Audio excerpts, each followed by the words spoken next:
이제 오늘부터 사순절 기간 동안에 십자가와 나라고 하는 주제를 가지고 존 스토트 목사님의 십자가 강의를 주 내용으로 설교를 하려고 합니다.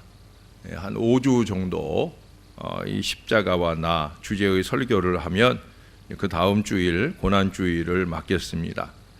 몇 년 전에 영국 캐직 사경회에서 존 스토트 박사님이 이런 질문을 받은 일이 있습니다. 스토트 박사님이 저술하신 50여 권의 책들 가운데 제일 중요하다고 생각하시는 책이 무엇입니까? 그때 스토트 박사님은 그 질문을 받자마자 즉시 이렇게 대답을 했습니다. 제가 저술한 책들 가운데 가장 중요한 책은 The Cross of Jesus, 바로 그것입니다 라고 대답을 했어요. 그리스도의 십자가라는 책입니다. 바로 이 책입니다. 이게 이제 우리나라 책으로 번역된 건데, 제가 처음 읽을 때 책은 이 책이 아니었어요. 이사 오면서 버린 책들 가운데 아마 섞여 나갔는지 찾아볼 수가 없었고, 다시 제가 이 책을 장만을 했는데 무척 두꺼운 책입니다. 다 읽어내기가 쉽지 않았던 그런 책이고, 또 이 책들 가운데 오늘의 설교가 정리되는 일은 더더욱 어려운 일이었겠죠. 오늘 아침에는 이 그리스도의 십자가 가운데 1장, 2장의 내용을 중심으로 해서 설교를 하려고 합니다. 여러분, 십자가는 우리 기독교의 중심이고 기독교의 상징이지요. 연꽃은 불교의 상징이 되었고, 육각형 모양의 그 다윗의 별이라고 일컬어지는 모형은 유대교의 상징이 되었습니다. 망치와 낫은 러시아의 상징인데, 바로 이 십자가는 우리 기독교의 상징입니다. 물론 십자가는 고대 사회에서 가장 잔인하고 가장 혐오스러운 저주의 상징이었어요. 사람들은 사실 십자가를 바라보는 것조차 주저하고 싫어할 정도의 그런 십자가였는데, 그것이 오늘 기독교의 상징이 되었다라고 하는 거예요. 고대 유대교의 전통도 십자가를 저주의 상징으로 보았습니다. 신명기 21장 23절에 보면 나무에 달린 자는 하나님의 저주를 받았습니다. 성경이 그렇게 말하고 있다라고 하는 거예요. 그런데도 불구하고 저주의 상징이었던 이 십자가가 기독교의 중심이 되었어요. 기독교의 상징이 되었다는 거예요. 그래서 초대교회 때부터 신자들이 이마에 십자가를 그리는 습관이 생겨나지요. 그래서 지금도 그 전통을 이어받는 천주교에서는 여전히 십자가를 그리는 것으로 그들의 신앙을 표현해내고 있습니다. 터툴리아는 그것을 이렇게 기록을 하고 있어요. 발걸음을 앞으로 옮기고 움직일 때마다, 들어가거나 나갈 때마다, 옷을 입고 신발을 신을 때, 목욕할 때, 등잔에 불을 켤 때, 침상에서, 좌석에서, 매일의 모든 일상적인 행동에서 우리는 이마에 십자가를 그렸다. 그만큼 오늘 그것이 형식이 되었느니 어쩌느니 말할지라도 초기 교회 때부터 오랜 동안 이마에 십자가를 그리는 것은 그들의 신앙과 삶 속에서 십자가를 잊어버리지 않고자 하는 간절한 몸부림이 그들에게 있었다라고 하는 거예요.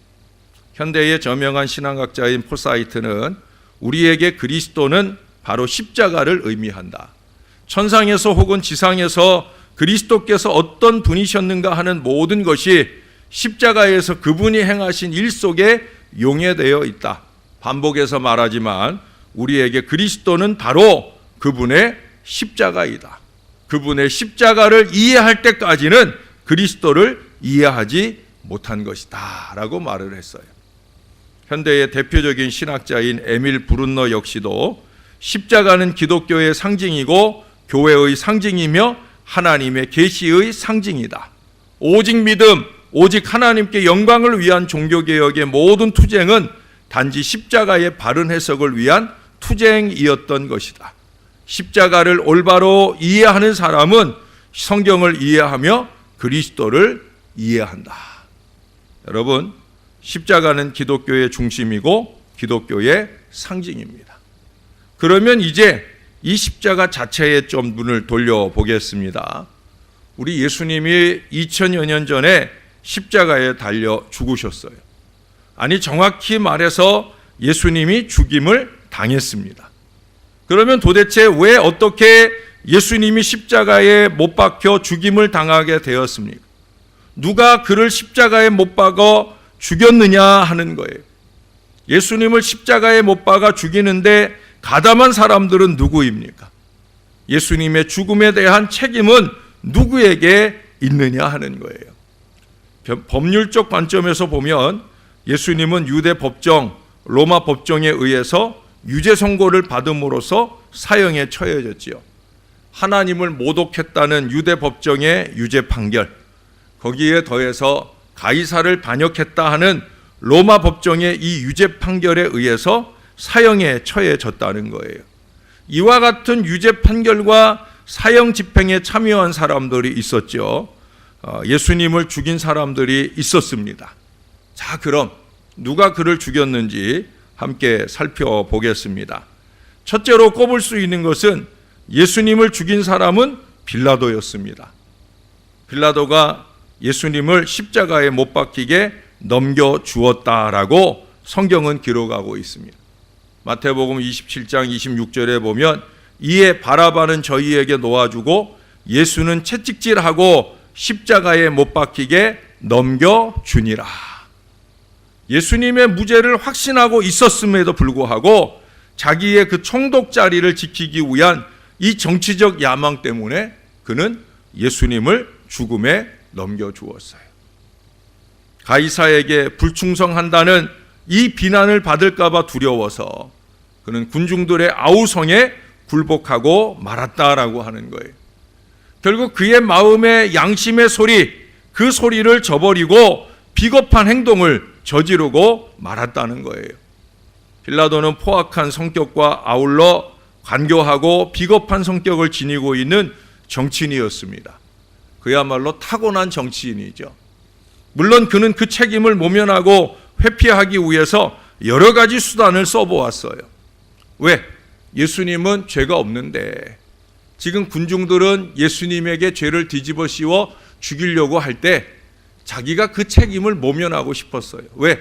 자기 아내도 그 일에 관여하지 말라고 당부를 해왔기 때문에. 그래서 빌라도는 그 책임을 모면하기 위해서 먼저 이 예수 사건을 헤롯에게로 떠넘겼어요. 근데 헤롯 역시도 다시 자기에게 되돌려 보내서 뜻대로 되지 않았어요. 둘째로 예수님을 채찍질함으로 해서 군중들의 분노를 좀 무마시키려 해봤지만 그것으로 되지 않았어요. 셋째로 유월절 제수 사면을 빌미로 해서 예수를 놓아주려고 해보았지만 예수가 아니라 바라바를 놓아달라고 하는 이 군중들의 아우성 때문에 여전히 실패를 하게 됩니다. 네 번째로 그는 물을 가져다가 손을 씻으면서 자기는 이 일에 아무 책임이 없다. 반대로 얘기하면 예수의 결백을 옹호하려는 마음을 비추었지만 그것조차도 뜻을 이루지 못했습니다. 빌라도는 결국 양심의 소리에 귀를 막고 군중의 아우성에 굴복하는 비겁한 판결을 내리고 말았습니다. 손이 채 마르기도 전에 예수님을 십자가에 못 박도록 넘겨주었다는 거예요. 물론 그의 수하에 있던 로마의 군병들이 예수를 직접 십자가에 못 박아 죽였지만 그 모든 책임은 고스란히 빌라도의 것이었습니다. 그래서 세계 교회의 신자들은 지난 2000년 동안 주일마다 이 빌라도의 제목을 반복해서 고발하고 있는 것입니다. 본디오 빌라도에게 고난을 받아 십자가에 못 박혀 죽으시고 본디오 빌라도가 이룬 일이라는 거예요. 그러나 여러분, 우리는 여기서 예수 죽인 책임을 빌라도에게만 지울 필요는 없습니다. 우리도 빌라도처럼 내 자리에 대한 욕망 때문에 군중들의 아우성 소리를 두려워하기 때문에 나약하고 우유부단하고 비겁한 성격 때문에 예수님을 넘겨주는 경우가, 예수의 진리를 포기하는 경우가 없지 않기 때문에 그렇다는 거예요. 둘째로 예수님을 죽인 사람들은 유다의 제사장들이었어요. 예수를 빌라도에게 넘겨준 사람들이 누구예요? 유대의 제사장들입니다. 새벽에 모든 대제사장들과 백성의 장로들이 예수를 죽이려고 함께 의논하고 결박하여 끌고 가서 총독 빌라도에게 넘겨주니라. 마태복음 27장 1절과 2절의 기록입니다. 그 당시 종교 지도자들이 진리의 표상이신 예수님을 결박하고 넘겨주었다는 거예요.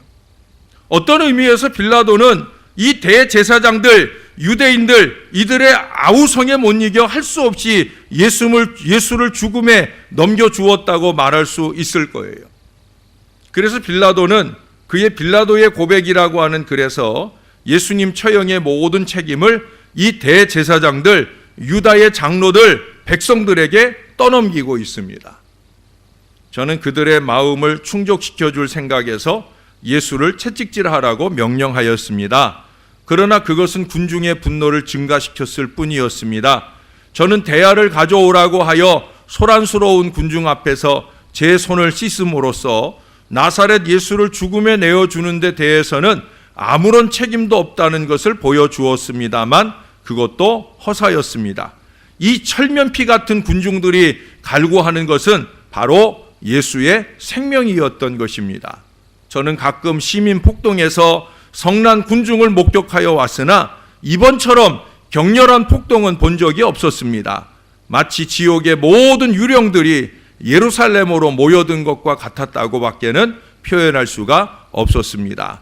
군중들은 걸어다닌다기보다는 갑자기 땅에서 불쑥불쑥 솟아나는 것 같았으며 총독 청사의 입구에서부터 시온산까지 이른 군중들은 넘실거리는 파도를 따라 움직이는 소용돌이처럼 보였고 판노니아 공회소의 소동이나 폭동에서도 결코 들어볼 수 없는 가지가지의 회개한 소리를 지르며 모여들었습니다. 그 현장에 있었던 빌라도의 증언입니다. 대제사장들과 유대의 장로들, 그들을 따르는 성난 군중들이 얼마나 어리석음으로 예수님을 죽였느냐 하는 사실을 우리에게 보여줍니다. 그래 예수님께서도 빌라도의 죄보다 이 유대인들의 죄가 더 크다고 말씀하신 일이 있어요. 요한복음 19장 11절에 보면 나를 내게 넘겨준 자의 죄는 더 크니라 라고 빌라도에게 말씀하셨어요. 나를 내게 넘겨준 자의 죄는 더 크니라. 이 넘겨준 자라는 말을 예수님께서 단수로 사용해서 그 시기 종교의 최고 지도자인 대제사장 가야바를 지칭하고 있지만은 사실은 그를 대표로 해서 유대 공회원 전부를 가리키고 있는 말이에요. 왜? 공회가 모이지 않고는 예수를 넘겨줄 수가 없는 일이거든요. 공회가 모여서 판결을 하고 그 판결에 근거하여 예수를 넘겨주었기 때문에 대표자 가야바를 지칭했지만 사실은 그들 전체를 말하고 있다는 거예요. 대제사장들과 유대의 장로들이 예수를 죽음에 넘겨준 이유는 예수님이 저들의 종교적 지위나 권위를 여지없이 무너뜨렸기 때문이었습니다. 잘못 살고 있으니 잘못 산다고 말하실 수밖에 없는 게 예수님의 자리였어요. 그래서 예수님은 그들을 향해 말했잖아요. 외식하는 자들아, 회칠한 무덤 같은 자들아 라고 그들을 지책하였고 성전의 상들을 뒤집어 엎으면서 저들의 권위에 도전했기 때문에 그들은 예수를 죽이려 하는 거예요. 언제든지 비진리는 소수의 진리를 향하여 자기들의 힘을 과시하기를 원하고 있다는 거죠.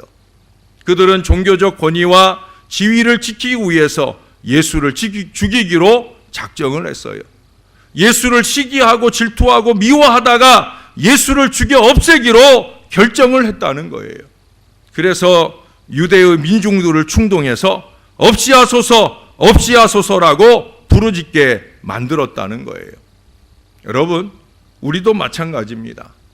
나의 권위가 위협을 당한다고 느낄 때 우리도 예수를 넘겨주려고 합니다. 우리의 프라이버시가 침해를 당하려고 할 때, 우리의 특권이 위협을 당하려고 할 때 우리도 분노하며 예수를 부인하고 예수를 안 믿는 사람인 것처럼 예수를 넘겨주기까지 한다는 거예요. 우리 역시 예수님이 우리의 평화를 방해하고 우리의 현실 상황을 뒤엎으며 우리의 권위를 손상시키며 우리의 자존심을 깎아내리는 위협적인 경쟁자로 느껴질 때 우리도 그를 제거하려고 한다고, 그렇게 존 스토트 목사님은 우리들에게 말씀하고 있어요. 영적인 일을 육신적인 한계 아래서 이해하려고 하는 불신앙적인 양태가 결국 예수를 죽이게 되어진다는 거예요. 세 번째로 예수님을 죽인 사람들은 바로 배반자 가룟 유다였잖아요. 예수를 대제사장에게 넘겨준 사람은 가룟 유다였어요. 가룟 유다가 대제사장들이 다시 빌라도에게, 이 수순의 출발은 유다였습니다. 유다는 배신자였어요. 예수를 판 사람입니다. 유다는 영원토록 그 오명을 짊어지게 되었습니다. 아마 유다는 심리적으로 부정적이고 반항적인 기질을 가지고 있었던 것 같아요. 왜? 그는 열심당원으로 한때 유대 독립을 위해서 로마에 반항하는 그런 역할을 했던 사람입니다. 자기는 항상 예수님의 불공정한 대우를 받고 있다, 그는 그렇게 느낄 수밖에 없는 거예요. 반항적인 이 기질적인 어리석음 때문에 그는 또 다른 불신앙을 향해 나아가고 있는 거예요. 그래서 예수님을 항상 못마땅하게 여기고 있었던 것 같아요. 유다는 또한 예수님을 신앙의 대상자로 보기보다는 민족 해방을 도모할 민중의 지도자로 보았다라고 하는 거예요. 그 기대가 무산되자 그만 예수를 배반하고 말았다는 거예요. 영적인 기대를 해야 되는데 육신적으로 기대하고 바라보는 것, 그로 통해서 그는 어리석은 불신앙의 미래로 가는 거예요. 결국 그 올무가 자신을 무너지게 하고 있다는 사실을 알지 못하는 거예요. 유다는 또한 돈에 대한 탐욕을 가지고 있었는데 바로 이 탐욕 때문에 예수님을 팔았을 것이라 보고 있습니다. 그래서 사도 요한은 유다를 가리켜 도적이라고까지 말했어요. 요한복음 12장 6절에 보면 저는 도적이라 돈깨를 맞고 거기 넣은 것을 훔쳐가미러라. 돈깨에서 한 푼 두 푼 훔쳐가기 시작하니까 나중에는 은 30냥의 목돈이 필요한 그런 어리석음을 저지르게 되는 거죠. 여러분, 우리도 마찬가지입니다. 우리의 부정적인 기질 때문에 모든 일이 내 뜻대로 되지 않을 때, 우리의 육신적인 기질 때문에 영적인 은혜에 대한 우리의 갈급함이 부족하기 때문에, 또는 돈에 대한 탐욕 때문에 우리 예수님을 배신하고 넘겨주는 일이 없지 않기 때문에 여러분, 그렇게 유다가 예수를 죽였어요. 뿐만 아니라 우리들의 죄악이 우리 예수님을 죽이게 된다는 사실을 정리해 볼 수가 있는 거예요. 우리는 지금까지 예수를 십자가에 못 박히게 넘겨준 장본인들로 빌라도를 꼽고 대제사장들과 가룟 유다를 지목했습니다. 역사적으로 옳은 분석이고 옳은 판단이에요. 그러나 성경은 예수를 죽인 자들이 그들만은 아니다라고 오늘 우리들에게 말씀합니다. 이미 오래전 선지자 이사야는 메시아를 죽인 장본인들은 바로 우리 모두다라고 지적을 하고 있어요. 이사야 53장 5절에 보면 그가 찔림은 우리의 허물을 인함이요 그가 상함은 우리의 죄악을 인함이라. 예수 전에 살았던 사람들, 또 예수 이후에 살았던 모든 사람들이 이 십자가 처형에 직접 가담하지는 않았지만 사실은 예수 죽임의 원인을 제공한 장본인들이다. 수천 년 전에 이사야는 그렇게 지적을 한 거예요. 우리의 죄와 허물이 바로 예수 죽음의 원인이었다라는 지적을 하고 있어요. 그것은 우리가 종교 지도자로 숭앙하고 있는 사도 바울도 마찬가지입니다. 고린도전서 15장 3절에 보면 성경대로 그리스도께서 우리 죄를 위하여 죽으시고, 우리 죄를 위하여, 우리 죄 때문에 예수님이 죽었다. 아타나시우스란 사람은 우리의 범죄가 그의 오심을 요청했고 우리의 범죄가 그의 죽으심을 강요했다고 지적하고 있습니다. 사도 베드로도 그의 첫 설교에서 이 사실을 분명하게 말씀합니다. 그것이 오늘 우리가 읽은 본문의 내용이에요. 즉 예수를 죽인 것은 골고다 현장에 있었던 사람들뿐만이 아니라는 거예요. 그 당시 예루살렘 거리를 거니는 모든 사람들, 아니 앞으로 오고 오는 수많은 사람들이 사실은 예수를 잡아 죽인 장본인들이다. 여러분 오늘 읽은 본문 그 뒤로 2장 36절에 가서 보면 거기 이런 얘기를 해요. 너희가 십자가에 못 박은 이 예수를, 너희가 십자가에 못 박은 이 예수를, 바로 우리가 십자가에 예수님을 못 박았다는 거예요. 스데반도 꼭 같은 말을 7장 52절에서 말씀합니다. 너희가 그 의인을 잡아준 자요 살인자가 되느니라. 골고다 현장에 있지 않았던 사람들도 모두 예수를 잡아 죽인 살인자들이다. 그렇게 말씀하고 있어요.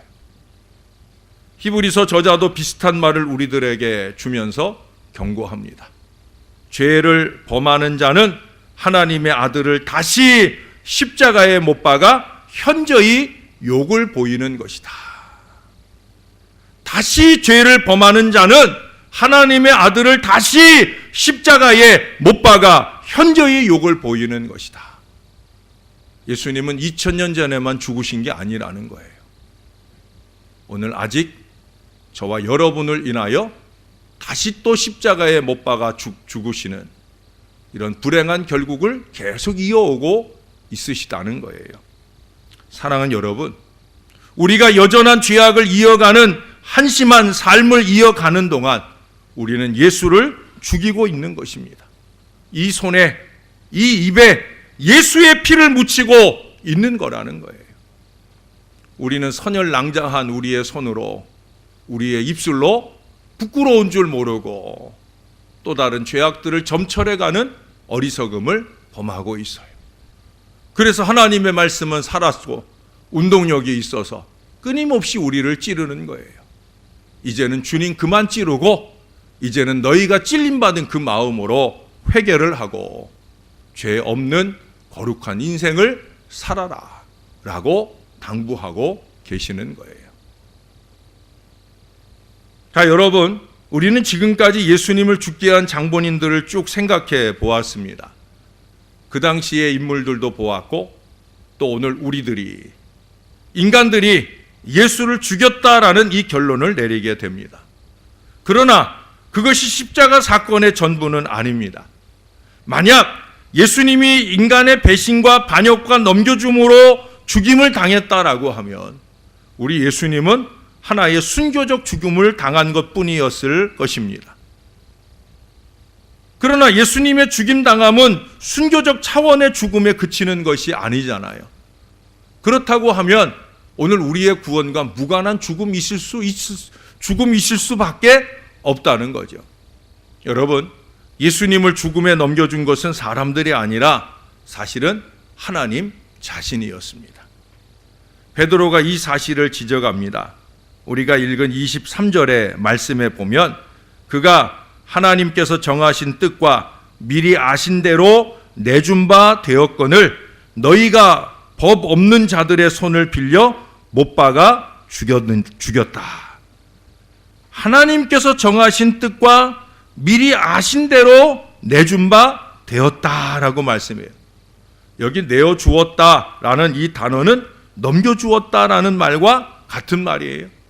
하나님께서 아들을 죽음에 넘겨주었다라는 말이에요. 직설적으로 말하면 하나님께서 아들 예수를 죽이셨다라는 말씀입니다. 성경은 또한 아들 자신이 자기를 죽음에 내어 주었다라고 기록합니다. 아들이 자발적으로 자신을 죽음에 내어 주셨다라는 거예요. 아들이 자기를 죽였다라는 거예요. 예수님께서 이렇게 말씀하셨죠. 요한복음 10장 11절에 나는 양들을 위하여 목숨을 버리노라. 여기 이 버린다라고 하는 말은 아까 말씀드렸던 넘겨준다 하는 말과 같은 말입니다. 예수님이 자기 자신을 죽임당함에 넘겨주셨다라고 하는 거예요. 선지자 이사야도 이사야 53장 12절에서 이런 기록을 남겨놓았어요. 그가 자기 영혼을 버려 사망에 이르게 하며. 버려라고 하는 이 말도 조금 전에 목숨을 버리노라 하는 말과 크게 다르지 않은 말이에요. 예수님이 자신을 죽음에 넘겨주었다. 사도 바울은 이렇게 말하기도 합니다. 우리가 잘 아는 갈라디아 2장 20절에 보면 나를 사랑하사 나를 위하여 자기 몸을 버리신 하나님의 아들을 믿는 믿음 안에서 사는 것이라. 나를 위하여 자기 몸을 버리신, 나를 위하여 자기 몸을 버리신 하나님의 아들. 사람들이 예수를 죽였지만 사실은 하나님 자신과 예수님 자신이 예수님을 죽이셨다라는 거예요. 옥타비우스 윈슬로우라는 사람은 이렇게 말합니다. 누가 예수님을 죽음에 넘겨주었는가? 돈을 위하여 유다가 넘겨준 것 아니다. 두려움 때문에 빌라도가 넘겨준 것도 아니다. 시기 때문에 유대인들이 넘겨준 것도 아니다. 바로 사랑을 인하여 성부 하나님께서 넘겨주신 것이다. 사랑 때문에 하나님이 세상을 이처럼 사랑하사 당신의 독생자를 우리에게 내어주신 것이다. 여러분, 십자가를 바라볼 때 우리는 이 두 가지 시각을 가지는 것이 중요합니다. 인간의 차원에서 보면 유다가 예수님을 대제사장에게 넘겨주었고 대제사장은 빌라도에게 넘겨주었고 빌라도는 다시 로마 군병들에게 넘겨주어서 군병들이 예수님을 십자가에 못 박았습니다. 그것은 육신적으로 눈으로 보이는 현상적인 예수 죽음에 대한 사실입니다. 그러나 여러분, 하나님의 차원에서 보면 성부 하나님께서 아들 예수 그리스도를 내어주셨고 우리 예수님은 다시 자신을 내어주셔서 우리를 위하여 십자가에 달려 죽으셨다라고 하는 거예요. 그러므로 우리는 십자가를 대할 때 내가 그분을 죽였습니다. 내 죄가 그분을 죽였습니다라고 고백하는 동시에 우리 하나님께서 그 일을 하셨습니다. 하나님의 사랑이 예수님을 십자가에서 죽게 하셨습니다라고 고백해야 할 것입니다. 사랑하는 여러분, 십자가를 더 깊이 바라보며 지내야 하는 사순절 기간이 시작되었습니다. 십자가를 바라보며 이 삼위일체 하나님의 사랑을 깊이 절감하면서 감사해야 할 것이고 더 이상 예수를 다시 죽이는 어리석음을 범하지 않고자 하는 결단과 다짐으로 그렇게 순전하게 살아가는 저와 여러분이 되어야 할 것입니다. 사순절 십자가와 더 친해지시고 십자가의 예수와 더 친해지시고 순전함과 거룩함과 더 친해지는 저와 여러분이 되어서 주님이 우리 때문에 다시 십자가에 달리시는 일이 없어지는 거룩한 은혜가 충만한 신앙 인생들이 다 되시기를 우리 구주 예수님의 이름으로 간절히 축원합니다. 기도하겠습니다. 참 좋으신 아버지, 사순절을 맞이하여 십자가를 묵상합니다. 십자가 우리 예수님께서 어떻게 우리를 위해서 죽으셨는지, 누가 예수를 죽였는지 상고해 보면서 하나님의 사랑을 절감합니다. 우리의 무지와 죄악을 깨닫습니다. 오 아버지 하나님, 사순절 이 기간 동안 십자가와 더 가까워지며 더욱더 순전함과 거룩함으로 우리를 준비시켜 주옵소서. 다시금 예수를 십자가에 못 박아 죽이는 어리석음을 범하지 않도록 정신 바짝 차리고 육신의 일을 벗어 던지고 영적인 소망을 가지고 주를 의지해 살아가는 저와 이 모든 자녀들 되게 하여 주시옵소서. 감사합니다. 예수님 이름으로 기도합니다. 아멘.